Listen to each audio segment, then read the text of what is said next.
I think one of the things that's had a lot of folks up in arms is that ICE agents, unlike other law enforcement, have been masked to protect their identities. That's not something that we've really had on this scale in this country. Well, we never had the scale of attacks on ICE. We have now up 700% attacks on ICE.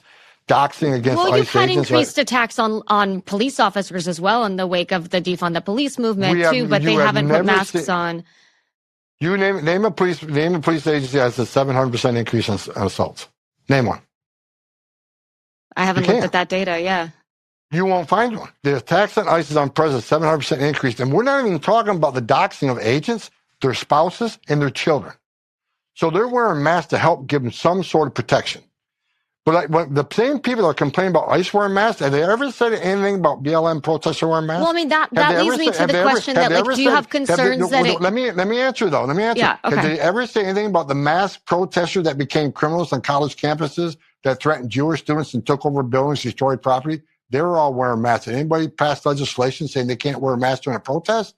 No. We're talking about law enforcement. Oh, I think there are a lot of people who are upset about that. But then, have you seen any legislation proposed to remove masks from protesters that become criminals, that take over college campuses? You haven't. Look at the BLM protesters, how many lives were lost, how much property was stolen. They're all wearing masks. Did anybody propose legislation saying it's illegal to wear a mask in public while you're protesting?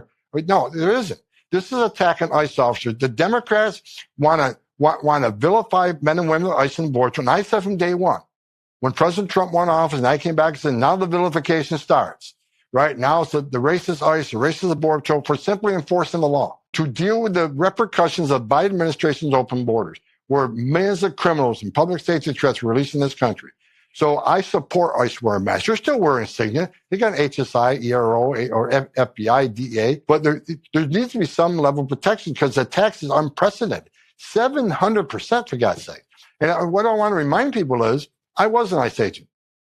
These men and women at ICE, they're mothers and fathers too. They don't hang their heart on a hook every day and they come to work. They're not the beast.